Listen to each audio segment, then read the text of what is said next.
Making pizza the ketogenic way on today's Calgary Muscle.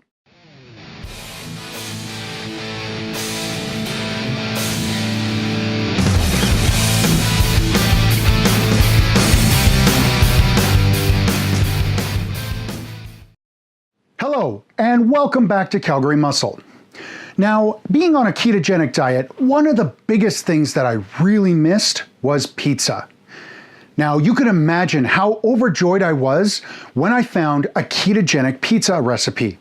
And that's what I want to share with you today. Let's get to it. So, to start off this recipe, it actually has two stages for it. The first one is going to be the crust, and then the second one is the pièce de résistance, the toppings. So we're going to start off with making the crust. We need our bowl, we need cheese, eggs, and of course, our cauliflower rice.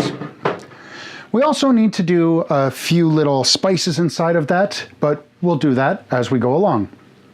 Okay, so we're gonna start with 2.5 cups of the cauliflower.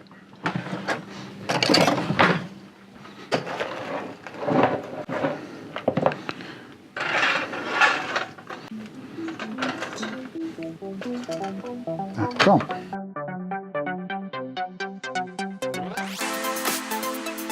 Three eggs.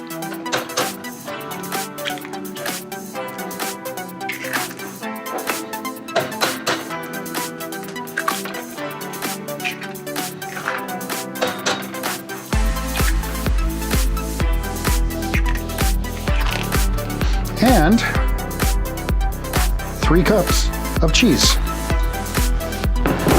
Blend it all together, and there's our pizza crust.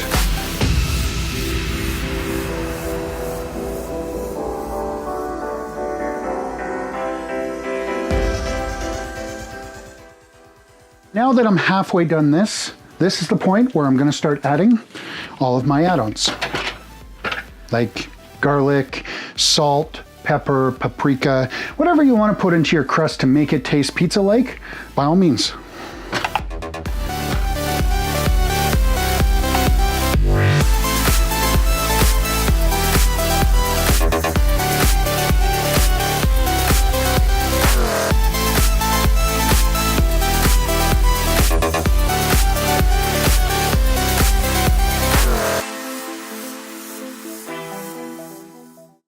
Right, our crust is all ready to go. So what I'm gonna do is I'm gonna grab our pizza pie shells, and now here's a little trick with this pizza. These pizzas can kind of get a little sticky on the bottom. Even though this is non-stick, I like to use a little bit of parchment paper on mine, put it over top, put the pizza on that, we're good to go.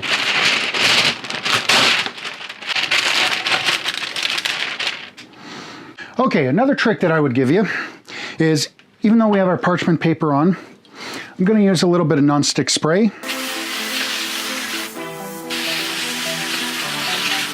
Just to give it that extra little lift off of the pan. Okay, so I take this, throw it on here.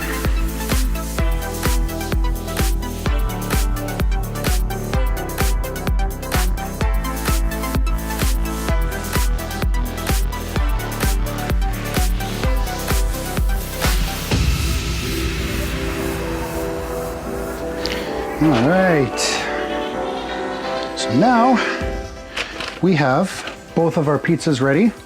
And once again, just for good measure, quick little spray on top, just to give it that extra little browning. And as you can see, absolutely beautiful. So on a preheated oven, I have it set for 350. We put it in for roughly about 15 minutes.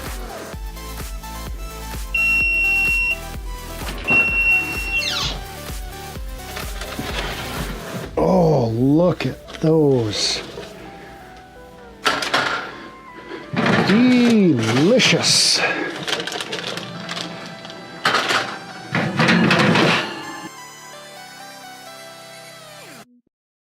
Okay, so the trick to this now is these are fully cooked, so we are going to let it sit and cool for about 10 minutes.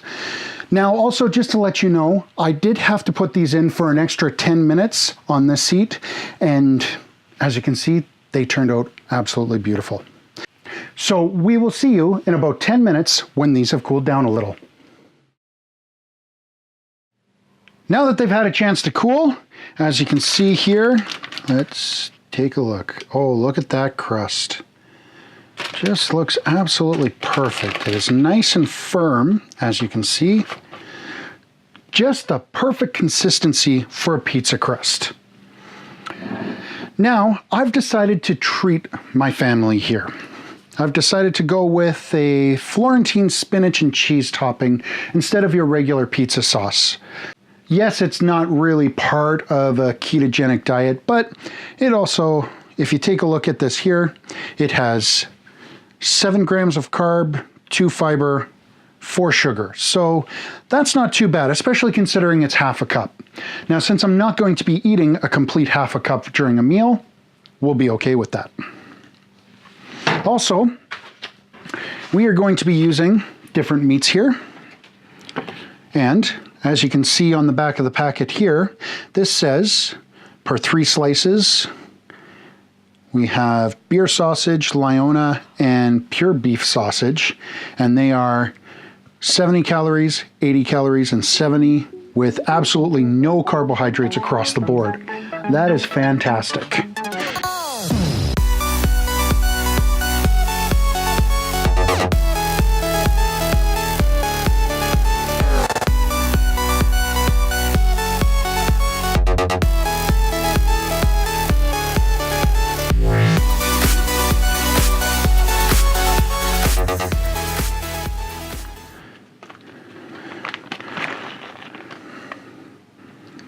Beautiful. And there we go. We will put them back into the oven for 10 to 15 minutes. All right, 1 minute left on the timer. What do we have? We have our second pizza here. Oh man, does that look good? And I wish you could smell it too, because this smells incredible. If you take a look at that, it looks like homemade pizza. Absolutely gorgeous. So as you can see, the final product makes all of this preparation well worth it. Now, one word of caution, let these cool down before digging into them. These crusts here, they have a tendency, especially when they're really hot, to break apart. And the reason why I use the parchment paper is to absorb some of the excess water that is inside of the pizza crust and the pizza itself from all the toppings. So once this cools down, then just slice it up and enjoy. I tell you, this crust with this pizza makes one of the best pizzas I've ever tasted in my life. If you have tried this or have any similar recipes, please leave them in the comments below. I would love to see your variation of these pizzas. And I'd really appreciate if you would click that like button to let me know that you care. As always, everybody, stay strong, stay healthy, because I know you can do this. You've got this!